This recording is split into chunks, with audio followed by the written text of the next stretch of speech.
So Dr. Kim and I are just going to give a brief recap from yesterday and get started with our presenters for today. So Dr. Kim? All right, greetings to all of you. Welcome to day 2 of our international conference on Agape Love and Forgiveness. I would like to share some of my reflections with you this morning. This is what I was thinking a lot about yesterday. Maybe some of you too, I'm not sure.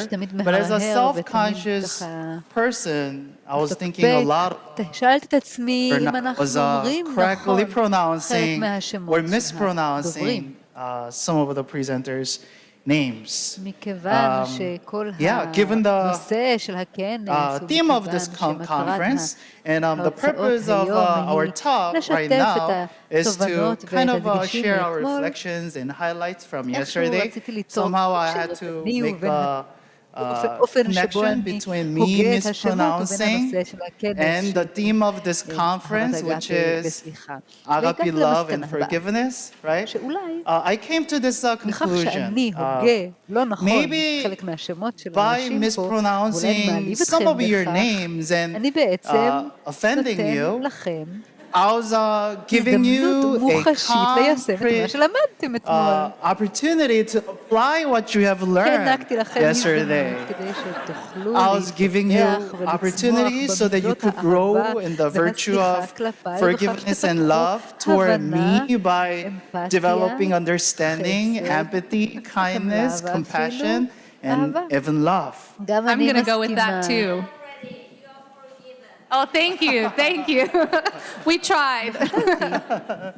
Yep. And I was thinking, as your MC today, I'll be happy to continue to give you that opportunity. I might continue to mispronounce your name so that you can more concretely apply what you have learned yesterday. On a more serious note, I was actually reflecting on what it means that at the highest level, forgiveness is an expression of agape love. Let's think about that for a moment. At the highest level, forgiveness is an expression of agape love. Agape love is the highest form of forgiveness, and forgiveness flows from that agape love. What does that mean? That's something that I was thinking about. It's very profound. I feel like we could have a philosophy class on that question alone. Exactly. So recently, I was reading a book on happiness, how to be happy, how not to be happy, by a philosopher, as you predicted, by a philosopher who knows something about Dr. Enright's buddy, the old buddy, 3,500-year-old buddy, Aristotle, and also someone who's slightly younger by maybe 1,500 years, Thomas Aquinas, Saint Thomas, and the philosopher's name is Dr. I might have to seek forgiveness from him, but Dr. Buzyshevsky. I'll try again. Buzyshevsky. I might be wrong, but I often mispronounce names. So his name is Dr. Buzyshevsky. דוקטור ב', מצוין. Dr. B. Dr. B. He's a professor of philosophy at the University of Texas, Austin, and he wrote a book on happiness. And he wrote in his book that to be happy in the unqualified sense is the same as to be fulfilled, to flourish, or to thrive, to enjoy complete well-being, to have our complete and final good. I'm going to repeat, okay?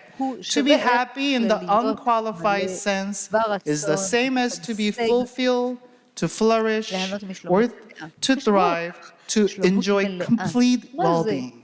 Think about complete well-being. What is complete happiness? What is supreme happiness?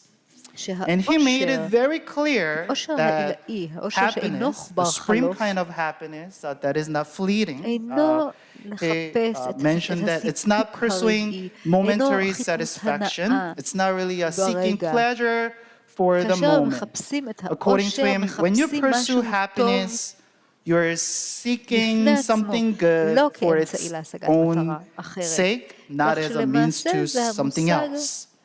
So it essentially is the concept of, סומו בונום, well, I don't really know שפירושו Latin, but summum bonum, טובת הכלל. which means סוג הטוב greatest good. שמחפשים למען The kind עצמו, of good that you pursue בפני עצמו, for its own שהוא sake, טוב because בפני עצמו. it is good הוא in הזכיר גם and of שאושר itself. הוא כמו He also mentioned הגשמת that happiness is like the הרצון fulfillment האולטימטיבי, הגשמת of the הרצון ultimate האולטימטיבי. desire.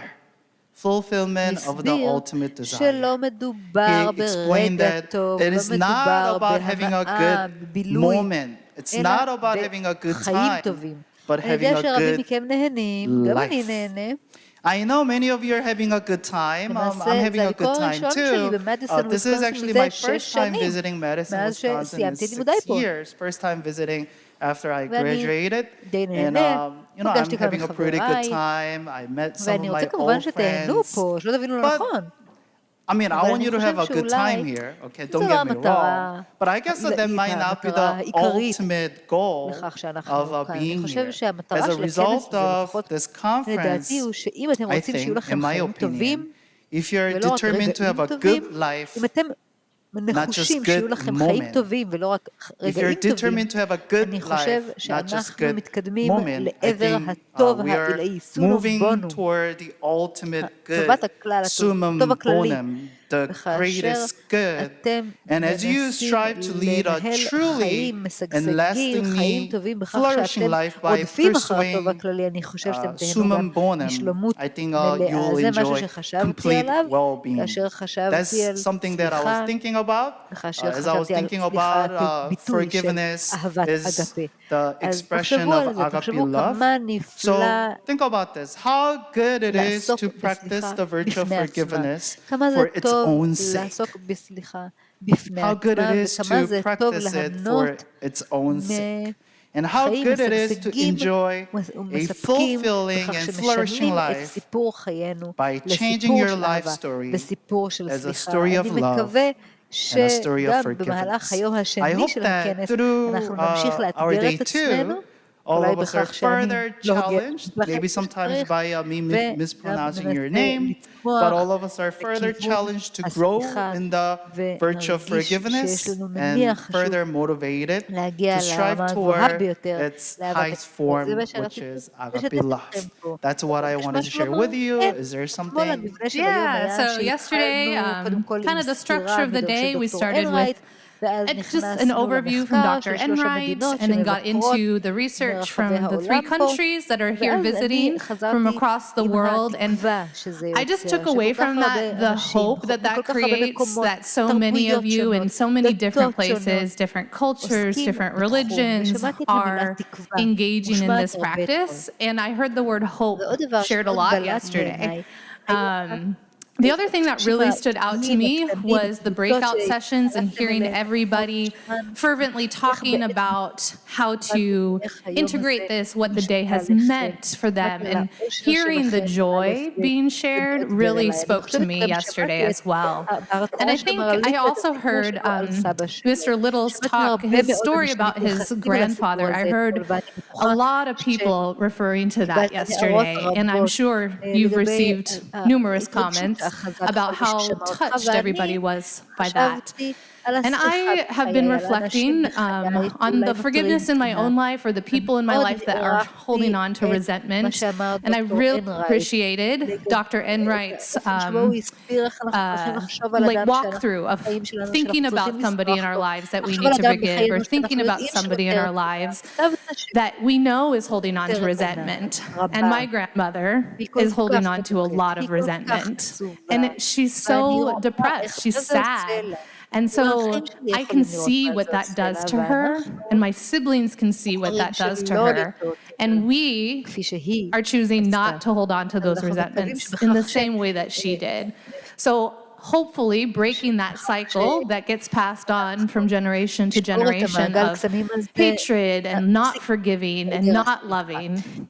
The other thing that really stood out to me yesterday, and I discussed this with a few people, a friend of mine was able to come yesterday for the conference. He's unable to come today. But he sent me, he didn't really know what he was getting into. He mostly was coming because I invited him. He didn't really understand the topic or anything. I said, it's on love and forgiveness. Just come, it's going to be great. And so he's here, listening to the first few talks, and he texted me while I was back there, and he said, does this have to do with the Bible or God or anything? And I said, no, actually, it doesn't matter if you practice a religion or not. Love and forgiveness are moral virtues, whether or not you practice any type of faith. And he really thought that was interesting. And it made me think about how many times I hear people say they can't engage in forgiveness because that's a religious thing. Or I don't really believe in God, so forgiveness is like a taboo word. And I want to make that more accessible to people who don't practice any faith, to make them feel like I can still engage in this practice. So his question just really made me think about how people who don't practice any religion perceive people who do practice religion or perceive the terms agape love and forgiveness. So it's something I'm holding on to and reflecting. I also had an opportunity to practice forgiveness in the last 24 hours. So Dr. Kim and I, last night, agreed that we weren't going to write anything to say this morning. We weren't given a script this morning. So we parted ways saying like, yeah, we'll just chit-chat and talk and not write anything out. And then I get here this morning and he's like, oh, I wrote something out. And I said, what? I didn't write anything out. You said you weren't going to. And he said, well, it's an opportunity for forgiveness. Am I forgiven? You are forgiven. Thank you. You're welcome. Appreciate it.